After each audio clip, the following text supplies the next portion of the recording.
Segment of Late Night with the Devil in the afternoon, and we don't always film in the afternoon. I know you didn't say always, but just so everybody knows, we're making a special thing for you. Oh, because you're so special.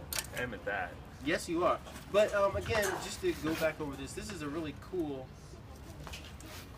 promotional thing here. Oh yeah, we've got great art, man. And this comes from my artist who lives in Venice. Oh wow! I'll make sure that you get. No, excuse me, not Venice. Vienna. Well, this is what happens when you close, right? I mean, only like 500 miles away. I mean, it's close. But I mean, I'll make sure that you have a picture of this on the website or somewhere.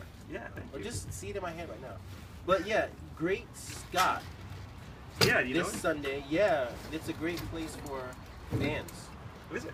Yeah, it's going to be a Great Scott this Sunday, May 10th. $8 donation plus tips for models, and when they say tips, they mean money. I believe so. Nastiness. Adults only. BikeSmut.com is where you can go and find out stuff about this. But yeah, this is really interesting. Like, there's definitely some sexual stuff going on in this ad. I love it, love it, love it. Nine years of do-it-yourself erotica made by cyclists for cyclists. For queers, for perverts, anyone who can claim the joy and liberation of their own mobility and own sexuality.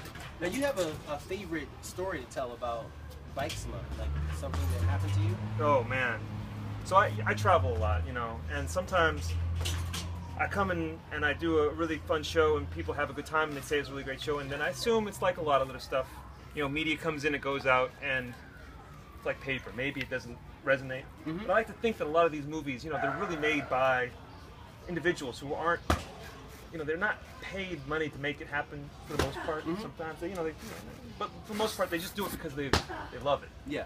And that usually like resonates. The show. Right. They do it and it resonates. Mm-hmm. And I came through Oakland and was at a meeting with some kids underneath the Rock Ridge overpass playing Foursquare. Okay. And like you do. Was telling some people about the show, passing off, and this gal was like, "Oh, I know you," and she ran off laughing, and I'm like, "Oh, yeah, that's kind of weird." I'm like, bitch, maybe she does know me. I'm like, running away laughing. I'm yeah, right. And so I'm about done promoting, and she comes back, and she's like visually more intoxicated, and she's like oh yeah, worked up a little courage, I think. She's like, "Hey, I gotta tell you something I've never told anyone ever before. When I came to your show, I saw Miss Poppycocks, my producer in Germany. She's like, I saw her way she touched herself, and she's so beautiful, and she's just a really beautiful, powerful woman, and she looks normal. She looks like me, and she just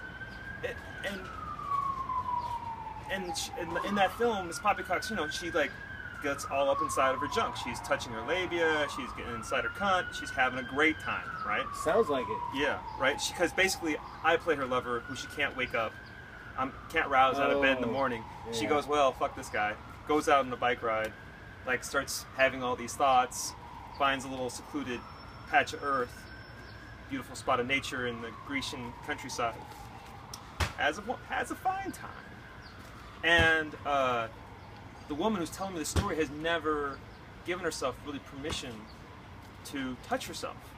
She's like 30 years old and hasn't been able to feel like she has that right. Yeah. Like, a lot of women are told that their own parts are dirty and nasty, and they're not allowed. They shouldn't. That's men's work down there. They have to put on the special equipment and all. Those gloves. Right? They have to put those gloves on to get down there. It's bullshit, yeah. Right? Well, totally. And so, as she's telling the story, she can see her. She's standing up more proudly, and she's more bold, and she's like, and now I can touch myself. I feel great, and and she's empowerment, total empowerment, and yeah. I'm like, you gotta. Man, this is the best story. You gotta tell Miss Poppycocks this, because she would be so thrilled to know that it was her movie. I mean, I just helped share it and played the. But she's inspired. I just played her boyfriend who was not, or lover, not interested. Well, yeah, and or not doing anything. Exactly right. And she gets this I couldn't talk to her. And she just runs off, like just delighted. You guys are stars. And in that moment, you realize that she has like practically become a god because she's given her sexuality. You know, what a fucking yeah. There's a moment in American Gods, if you've read this book, Neil Gaiman, my allergies, my God. It's about, in a nutshell, all of the gods that have ever existed since time immemorial still are alive. And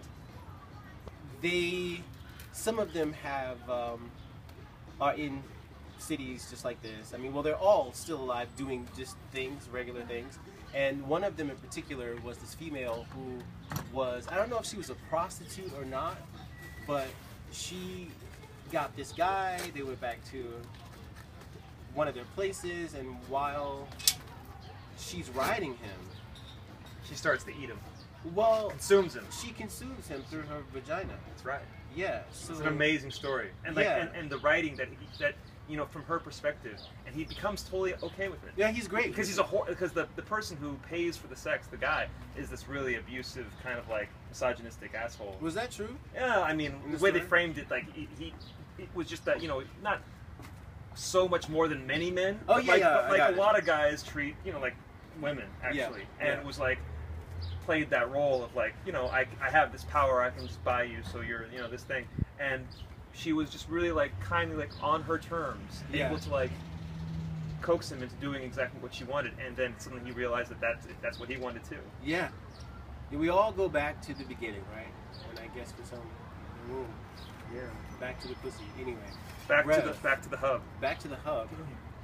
We're back to the hub. Check out my pie plate. This is crazy. I love it. So nasty in there. Really nasty. You want to see more? This is our last segment. Our last segment, man. Thank you so much for being I'll be back in Boston someday. If someone from Boston makes a movie, this is your call for submissions. Bike Smut 9, Science Friction.